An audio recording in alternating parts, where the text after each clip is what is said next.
En blanco y negro, con Enrique de la Madrid. Estamos en blanco y negro y hablaremos con Lisa Sánchez, la directora de México Unido contra la Delincuencia. Y le voy a preguntar si aparentemente en las elecciones recientes del 2 de junio, pues no tuvo costo para Morena el que tengamos un desastre en materia de seguridad. A ver qué me dice, escuchémosla en blanco y negro. Lisa, muchas gracias por estar aquí con nosotros. Estamos en este ejercicio, un podcast de En Blanco y Negro, que nos permite hablar con más profundidad de temas que nos interesan. Y antes que nada, bienvenida. Muchísimas gracias, Enrique. Un gusto estar por acá. Aquí Lisa es una experta, primero lo pongo porque siempre se me olvida decirlo, es la directora de México Unido contra la Delincuencia, es una experta en estos temas, es activista mexicana y hemos venido coincidiendo en muchos foros. Y yo quisiera empezar primero la conversación, si me ayudas a empezar a reflexionar, porque esto va a llevar tiempo, sobre los temas de la elección pasada y cómo, un poco la pregunta que hoy hacía al venir a platicar contigo, decía, es el tema número 1 de prioridad de los mexicanos, es el agravio más grande. Fue también, por decirlo así, creo yo, uno de los principales puntos de ataque de la oposición. Y si lo viéramos por los resultados, pues no hizo mella. Lo cual, cuando menos una primera reacción es, pues pareciera ser que el tema de inseguridad al gobierno de Morena no le costó nada. Primera pregunta, ¿cuáles son tus primeras reflexiones? Que seguramente también habrás dicho, oye, pues este es el problema número 1 y parece que no hay problema. Y sabemos que no es eso, claro que es problema. Claro, bueno, evidentemente la inseguridad y la violencia es una de las principales preocupaciones de la gente y así lo manifiestan todos los ejercicios estadísticos que se hacen para medir precisamente eso y la confianza en las instituciones, por ejemplo, que la gente tiene con respecto a los temas que le preocupan y los temas que le ocupan. Efectivamente no tuvo un costo político para la presidencia de la República, pero yo te lo pondría todavía más complejo. No tuvo un costo político para las elecciones en ningún nivel, sí, ni para los gobernadores ni para los presidentes municipales, lo cual pues nos habla de un fenómeno que hemos venido señalando desde la sociedad civil hace mucho rato, que tiene que ver con la desresponsabilización de los actores políticos que tienen la facultad y la obligación constitucional de intervenir en la seguridad pública para garantizar pues, efectivamente el bienestar de sus ciudadanos y de las comunidades, y esos son los 3 niveles de gobierno y son muchas dependencias. Y tú dices la desresponsabilización, que es un poco esta idea bien peligrosa, a mi juicio, pero creo que está en muchos temas, se me ocurren cuando menos 2 o 3 más. El ciudadano pareciera ser que no hace responsable al gobierno de cosas. O sea, vivimos en una sociedad donde los gobernados pareciera ser que entramos en un trance, no sé de qué naturaleza, donde nuestros gobernantes no están obligados a dar resultados. Y en el tema más importante, que creo que es el que más nos agobia, todas las encuestas lo dicen, pero ¿y por qué hemos caído eso?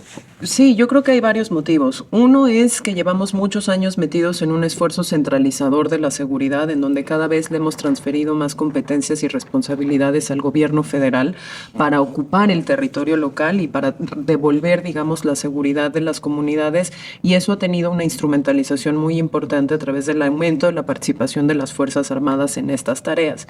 Eso ha generado 2 cosas, no solo que el foco cambie de mi presidente municipal, de mi gobernador, hacia el gobierno federal, a quien ahora percibo que está a cargo de la estrategia y a cargo del despliegue, sino que también ha tenido el incentivo muy perverso de debilitar aún más a las corporaciones policiales y a los servicios de procuración y administración de justicia en lo local. ¿Por qué? Porque cada que tenemos un operativo federal hay que pagar ese operativo federal y normalmente los fondos salen de donde se estarían destinando a la profesionalización. O sea, el trabajo es casi como estás haciendo un poco un outsourcing, que supuestamente está tan prohibido. Tú le dices a la federación, oye, venme a ayudar. Y la federación te dice, sí, pero ahí te va la factura. O sea, te voy a echar una mano, pero tú me pagas. Así funciona. Y con ese dinero que tú le estarías pagando a tus policías municipales para mejores salarios, mayor capacitación, pues se lo pague a la federal.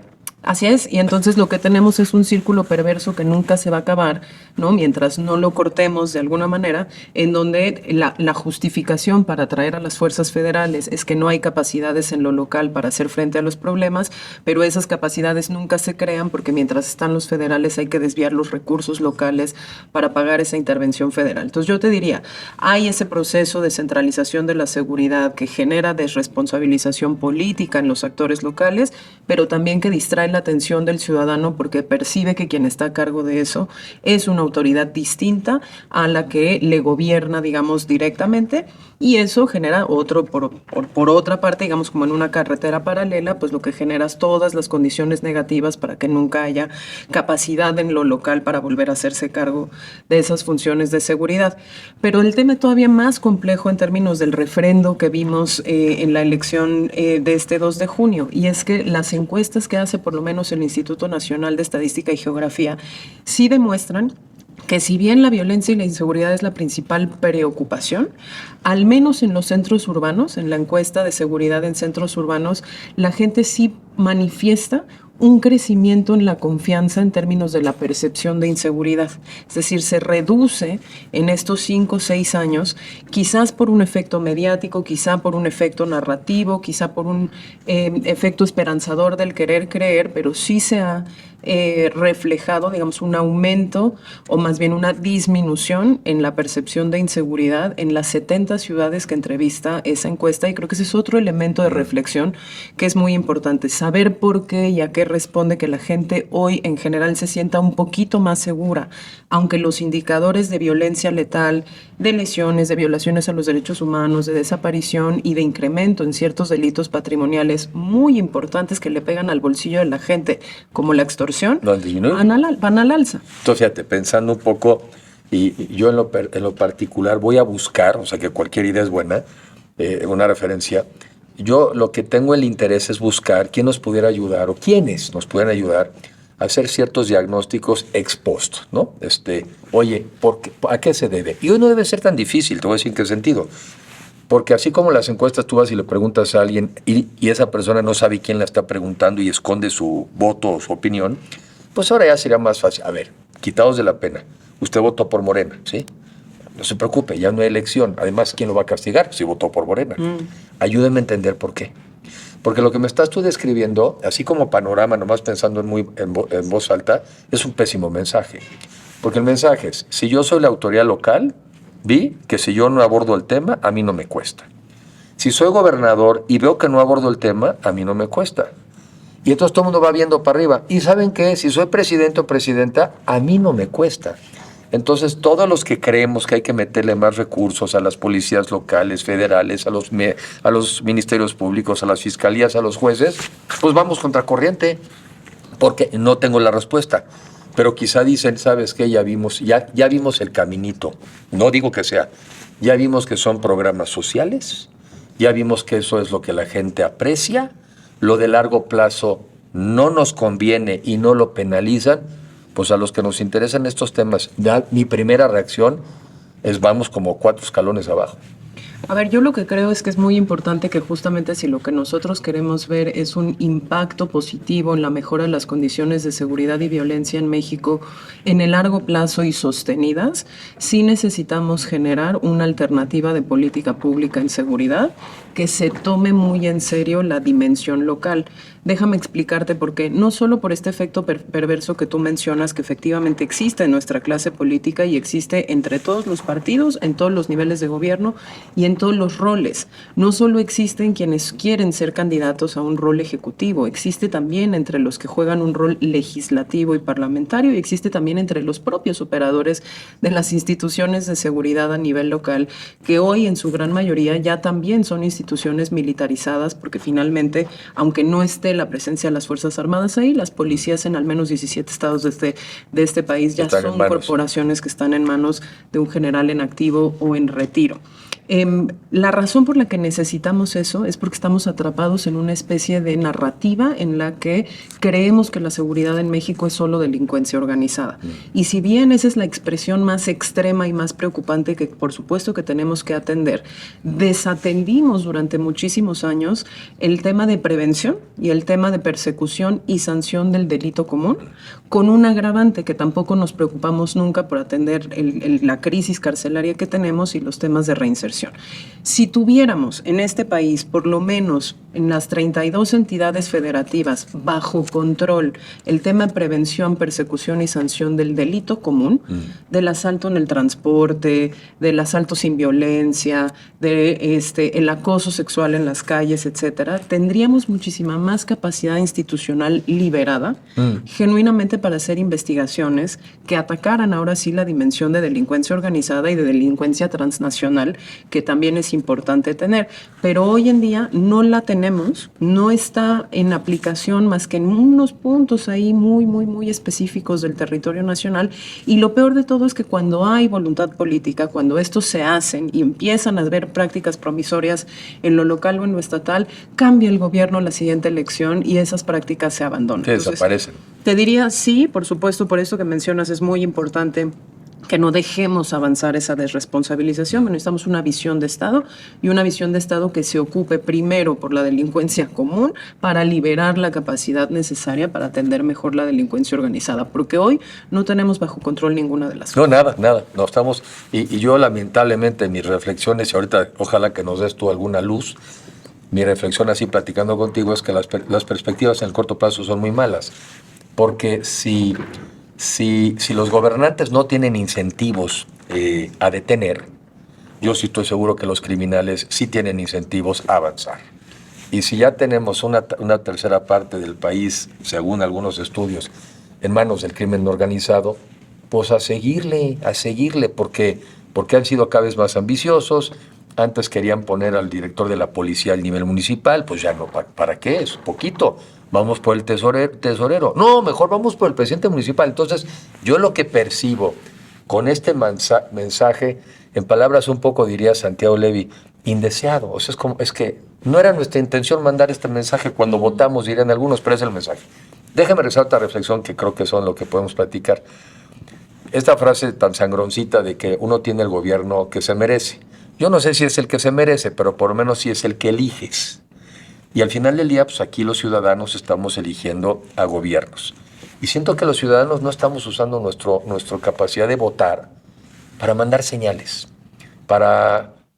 Y en parte, esa es una reflexión más profunda, porque el voto no es un buen instrumento para mandar señales. Porque es nomás un voto y quieres mandar 10 señales, que a veces pueden ser contradictorias. Los ciudadanos en México, tú un poco lo dijiste hace un momento, aparentemente no hacemos responsables a veces a las autoridades de ciertos temas. ¿Cómo vamos a reconvertirnos en ser mejores ciudadanos? Porque mira, si no hay mejores ciudadanos, no va a haber mejores gobiernos. Porque ni modo que vengan de Marte. Sin duda, pero también necesitamos entender que muchas veces nuestra propia clase política quiere entender y escuchar todas las señales solo en el marco de los procesos electorales. Y no se preocupa, por ejemplo, por poner en práctica todos aquellos mecanismos de participación y de consulta ciudadana que tiene a su alcance durante todo la duración de sus gobiernos. Sí. Entonces, claro, es difícil llegar a un proceso electoral, sobre todo a uno presidencial, después de 6 años y decir por qué la ciudadanía no está pasando una factura en términos de política pública. Creo que ahí hay muchísimas razones, no todas ellas necesariamente un mal ejercicio de la ciudadanía. Creo que estábamos frente a un proceso que era un proceso de refrendo, que era un proceso sobre todo de reafirmar la representación por la que la mayoría realmente pues pensaba que tenía que mantenerse en el poder, independientemente de la propia evaluación que la ciudadanía hacía de las políticas públicas del gobierno, porque recordarás en varios momentos del gobierno se hicieron sondeos sobre temas específicos y la gente sí había castigado el manejo de la pandemia, sí había castigado el tema de la seguridad, sí había castigado la ausencia de México en los foros internacionales, dependiendo, sobre todo el tema ambiental, por ejemplo, era algo que la ciudadanía veía que el gobierno no estaba entregando los resultados que había prometido o los que eran necesarios.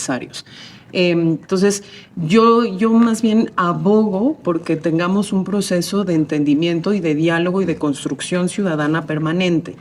Porque si lo abandonamos y solo lo queremos hacer al momento de las elecciones, pues es evidente que ese mismo proceso, esa misma participación no nos va a encontrar o no nos va a arrojar las respuestas necesarias. Te pongo un ejemplo. Desde sociedad civil, una de las cosas que nosotros hemos hecho para decir o presentar una alternativa en el tema de seguridad es concentrémonos verdaderamente en generar la confianza necesaria del ciudadano para que en el momento en el que le ocurra un delito o un hecho victimizante, sienta la confianza de acudir a la autoridad a denunciarlo. ¿No? Y nos apostamos durante 11 años afuera de los ministerios públicos de 7 estados de la República de manera cotidiana, precisamente para preguntarle a través de sondeos de salida a la gente cuáles eran los elementos que le habían hecho sí acudir o no acudir y cuáles eran los puntos de malestar que la gente tenía. Y en muchas ocasiones, Enrique, las soluciones son muy fáciles. Son tiempos de espera, sí, son tiempos. Es calidad de la atención, es claridad en la explicación del proceso que se va a seguir y es la posibilidad de encontrar rápidamente en dónde está la autoridad y cuál es la competencia de esa autoridad cuando la persona está justamente sufriendo ese hecho victimizante. Y tiene razón, pero que te interrumpa. Estamos con Lisa Sánchez, la directora de México Unido contra la Delincuencia, y justamente platicando de qué sigue haciendo falta y cómo los ciudadanos debemos de ser mucho más participativos en asegurarnos de que sí las policías son mejores, de que sí las fiscalías son más profesionales, de que sí los jueces tienen las herramientas, porque los problemas de seguridad y injusticia en el país ahí siguen después de la elección. Yo he sido director de 2 bancos de desarrollo y ahí también hay procedimientos. Y cuando yo salía cada semana a platicar con los clientes, muchos lo que te decían es que el procedimiento es lento, ¿no? Y no me lleva a los resultados, en fin. Y entonces tú te regresas a tu oficina con lo que recogiste de la gente y te pones a revisar el procedimiento.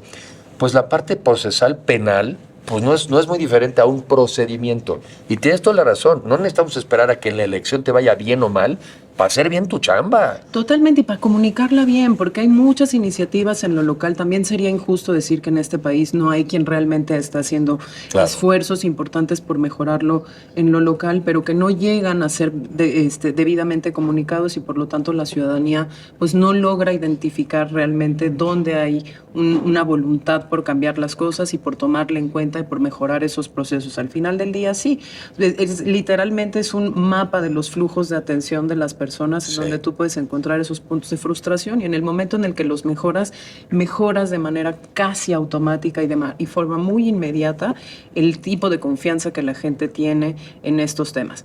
Ahora, cerraría esta parte diciendo, Enrique, ahí empiezan a salir estudios que son particularmente preocupantes también de cómo la situación de inseguridad y violencia y de la respuesta de los distintos gobiernos a esa inseguridad y esa violencia, que fundamentalmente en los últimos 20 años ha sido hacer uso de las Fuerzas Armadas en cuestiones pues que no son su disciplina fundamental, está pegándole en las generaciones más jóvenes a la confianza en el gobierno, a la confianza en la comunidad y a la creencia de que la democracia es la mejor forma de gobierno. Sí, claro. Y lo que ocurre ahí es que, y con cierta razón, nosotros a veces sobrevendemos que la democracia resuelve todo. Y es mejor hacerle como le hacía Churchill, que decía que es muy mal sistema, tiene muchos defectos, con la diferencia de que todos los demás son peores. Entonces también hemos sobrevendido una cosa como si te resuelve la diabetes, te resuelve la inseguridad, te resuelve la... No, y no, claro. Es un método, yo diría que sobre todo es un método para dialogar, poner sobre la mesa nuestros problemas y juntos buscar soluciones. Pero no es la varita mágica, toda la gente dice, como no me resolvió esto, ahora vienen y me preguntan, que yo iba a ir para allá contigo, que también la pregunta es muy mañosa. ¿Usted estaría dispuesto a apoyar por un régimen más autoritario si le resolviera los problemas?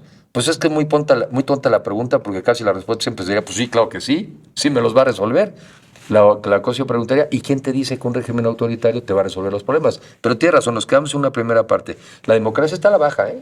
Sí, la pero democracia está en la baja. Simplemente diría, la defensa de la democracia justamente no se hace hablando en abstracto de la democracia, se hace justamente interviniendo en aquellas condiciones que hacen que la gente pierda confianza en la democracia. Sí. Y aquí fue muy claro que teníamos la primera generación de jóvenes votantes que nacieron ya en una crisis de violencia letal, que crecieron ya en un país militarizado y que por lo tanto tienen menor confianza en los lazos y las posibilidades de relaciones sociales y comunitarias y su relación con el gobierno de lo que generaciones previas tenían. Sí. Y que es muy peligroso porque pues quién sabe a dónde terminas, ¿no? Claro, Porque ¿dónde y terminas? en 20 años, si seguimos exactamente por el mismo camino, pues seguramente no veremos una reducción del 20%, sino del 40 o el 50%, y ahí sí, pues sería muy peligroso tener esos incentivos para alguien que desprecie la democracia y desprecie también la eficiencia en la política pública, que sería el peor de los escenarios. También los gobiernos no pueden ser muy diferentes de cómo es la población, porque muchas veces, también leía no sé dónde hace rato, que parte del problema de la democracia es que anda viendo muchas veces qué quiere la gente y no qué necesitarías venderle a la gente pensando que es su bien mayor. Ejemplo, a ver, si yo a mis hijos les preguntara, ¿qué prefieren? ¿Dinero ahorita en la mesa o que tengan que ir a hacer exámenes y estudiar y quemarse las pestañas? No, pues el dinero ahorita. Sin embargo, pues la experiencia a mí me ha dicho que el mejor apoyo a mis hijos es que tengan una educación para poder salir adelante en cualquier contexto. ¿Qué quiero decir con esto? Que a veces la democracia también se anda fijando en la gente. Y no somos un país, a ver qué me dices sobre esta parte, pues no somos un país donde el tema de la cultura de la legalidad sea nuestro fuerte. Y la democracia en México pareciera ser que es optativa, y no es esta frase que viene creo que desde la colonia que nos decían, obedézcase, pero no se cumpla. ¿Quién sabe qué es eso, no? Y luego, bueno, ahorita desde las esferas más altas del poder nos dicen que si una ley es injusta, pues viólala. Porque primero la justicia, no más que el criterio de justicia tuyo y mío es diferente y el de 130 millones de mexicanos también. ¿Qué has visto sobre el tema de la legalidad? Y no parece que vayamos mejorando. Bueno, fíjate que eso es bien interesante. México Unido contra la Delincuencia lleva muchos años haciendo un trabajo de cultura de la legalidad y efectivamente vemos que es una de las principales necesidades en términos de creación de ciudadanía y sobre todo de exigencia de mejores autoridades, de mejores procesos y de mejores políticas. No se trata nada más de decirle al ciudadano pórtate bien, sino también darle las herramientas para que si encuentra que hay ciertas leyes o arreglos jurídicos que son injustos, tenga las capacidades y además tenga los mecanismos democráticos para hacerlos y demandar los cambios necesarios y también para mantener a raya con fiscalización y rendición de cuentas a sus autoridades exigiéndole un comportamiento igualmente legal, igualmente ético, igualmente orientado hacia el bien común. Yo que te diría que hemos visto nosotros nos tuvimos que meter a esa cruzada, a devolver la formación cívica y ética a todas las escuelas de nivel secundaria, porque las propias reformas educativas que se hicieron desde los 90 para acá, la han sistemáticamente quitado de los planes obligatorios. Y sí es cierto, pregunta, tú que te has metido en eso. Oigo mucho que dicen, es que quitaron el civismo. ¿Qué quitaron? O sea, se quitó formalmente como una materia y entonces lo que se hizo fue abrir la posibilidad de que en las materias optativas, en donde había, por ejemplo, también materias sobre herencia cultural de mi estado, o otro tipo de formaciones, todas ellas muy válidas y muy necesarias, pues las propias escuelas decidieran cuál iban a ofertar y los alumnos decidieran cuál iban a tomar. Entonces, formación cívica y ética, México Unido contra la Delincuencia la trabajó con los maestros, la trabajó con los gobiernos locales hasta que la regresó a los currículums optativos de secundaria en los 32 estados. Pero sigue siendo los optativos. Porque la reforma ya había sacado, digamos, esa parte de ciertos niveles. ¿Cuál fue el argumento en su época? ¿Que había que estudiar más que astrología o qué? Pues matemáticas, inglés, apuntalar, digamos, como otras habilidades que en ese momento se percibían como más necesarias para la preparación de las y los estudiantes hacia la vida laboral. Luego se reintroduce con una reforma educativa subsecuente y entonces deja de ser optativa y luego volvimos a reformar y volvieron a salir ahí ciertos contenidos porque ahora son transversales, no necesariamente en una materia. ¿A qué voy con esto? Que efectivamente muchas veces decimos tenemos una ciudadanía que quisiera participar más o que quisiera tener mejores herramientas y que no la tiene y entonces que ejerce su ciudadanía pues como mejor le parece, como puede, pero tampoco hemos hecho de verdad un esfuerzo como Estado mexicano de ir haciendo pues ese tipo de formaciones y ese tipo de espacios para generar esa confianza ciudadana y generar esa ciudadanía. Y los que se han logrado, que han sido también muy efectivos, en donde hay un movimiento enorme de personas que demandan mayor transparencia, que demandan mayor rendición de cuentas, que genuinamente se ponen a ver qué es lo necesario en el cambio de las instituciones, en el cambio de los comportamientos comunitarios e individuales de las personas, pues no son suficientes como para generar una atracción de política de Estado.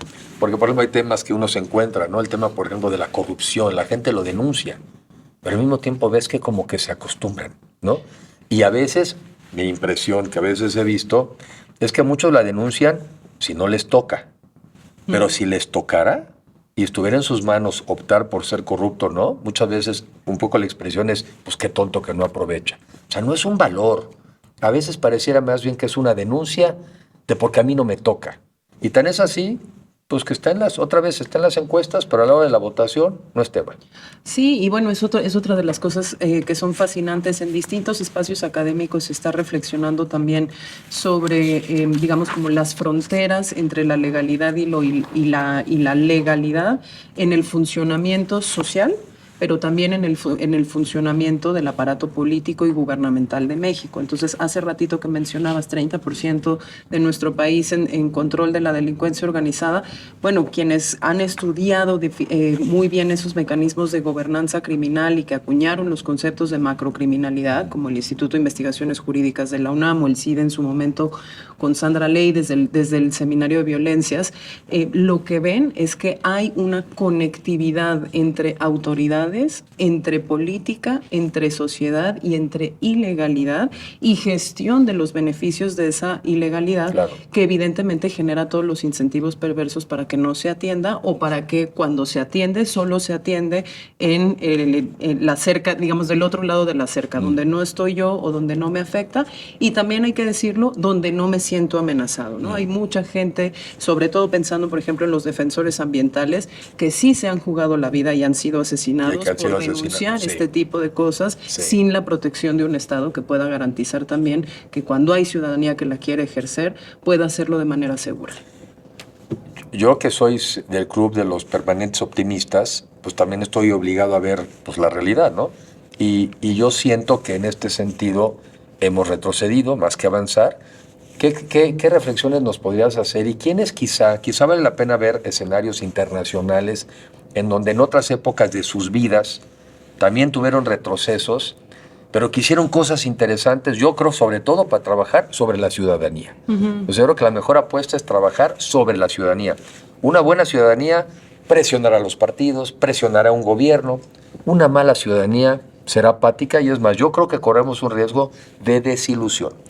Muchas personas fueron a marchas en las que nunca hubieran ido, muchas personas tomaron banderas que antes no hubieran hecho, y a mí me preocupa que muchos digan, pues sabes qué, no vale la pena, de regreso a lo que yo hacía. ¿Te viene a la mente alguna experiencia de algún país, alguna época que pudiéramos ver como referente? Pues para decir, ahora sí que sí nos echamos para atrás, pero para tomar vuelo. No como decimos a veces que ni para tomar vuelo. Sí, no, bueno, varios, ¿no? En tema de cultura de la legalidad y desarticulación como de esta cultura mafiosa que era muy omnipresente. Por ejemplo, el caso siciliano es Italia, ¿verdad? Sí, es uno de los casos paradigmáticos donde justamente pues se convocó a todos los sectores, sector privado, sector social, sector público, etcétera, a hacer realmente un esfuerzo no solo de formación y activación ciudadana, sino también de activa denuncia. Y entonces en ese sentido decirte, bueno, en ese ejemplo, como en los ejemplos de restauración de la democracia post dictaduras militares en Sudamérica, como en el proceso post firma del acuerdo de paz en Colombia, o como los procesos de democratización de los antiguos países de la Unión Soviética, una de los rasgos comunes o de los rasgos fundamentales para de verdad lograr que la ciudadanía no pierda esa confianza y no pierda ese ímpetu de avanzar es genuinamente trabajar en el sector de la justicia.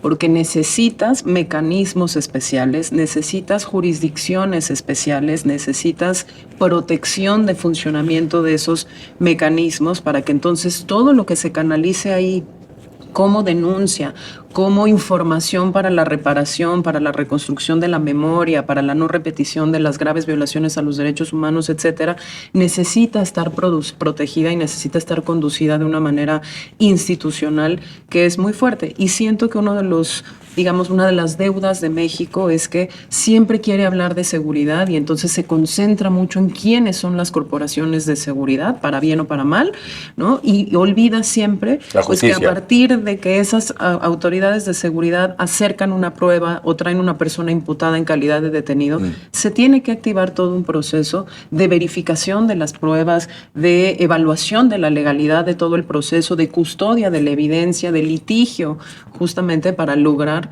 no solo las resoluciones que te permitan efectivamente castigar aquello que es violatorio de la ley o de los derechos humanos, sino también para reconstruir esa confianza en el tejido social después de procesos tan desgarradores como los que tenemos aquí. No, y como dice y además sin justicia no hay seguridad, ¿no?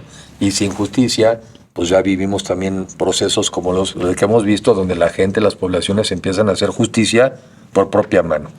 ¿Qué reflexión nos puedes dejar en este ambiente, así lo veo yo, pues un ambiente postelección, que para mí tiene, el problema es que tiene a veces señales negativas, en donde las autoridades pueden simplemente decir, no, ya vi que no me cuesta nada. Es como, estoy pensando que es como un padre de familia que se queja de que el hijo y la hija siempre está chocando el coche, pero al final del día, cuando le piden las llaves, se las dan.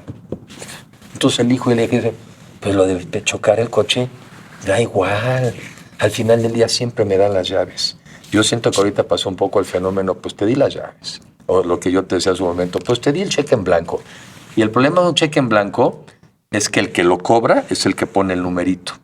Yo siento que en ese sentido, la elección, quizá una reflexión que yo hago, la elección no puede ser el instrumento que utilicemos los mexicanos para mandar todas las señales que queremos mandarle a un gobierno. Y creo que vamos a tener que buscar en otros mecanismos más de sociedad civil, pero quizá más focalizados. Quizá cuando estamos en muchos temas muy dispersos, no focalizamos, sino es como una lupa, ¿no? Ahorita quizá ni modo que aceptar, nos debilitamos. ¿Dónde vamos a poner el foco? Pareciera que tú lo pones en justicia.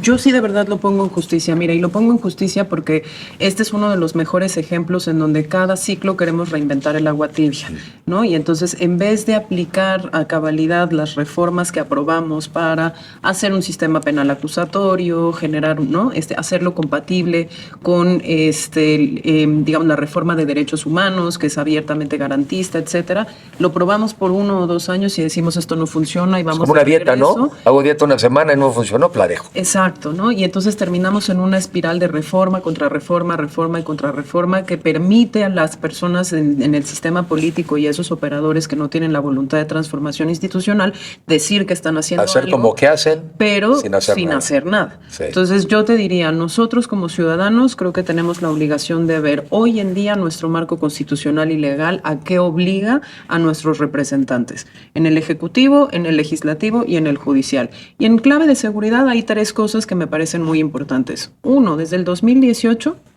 todos los gobiernos estatales y municipales tienen la obligación, de acuerdo al régimen transitorio de la Guardia Nacional, de crear planes de profesionalización y desarrollo policial. Para sus policías. Ahí está. Pero además no solo de crear esos planes, porque digamos, hoy los 32 estados ya pueden decir, ya lo presenté. Tengo planes. Tienen que hacer evaluaciones de progreso anual.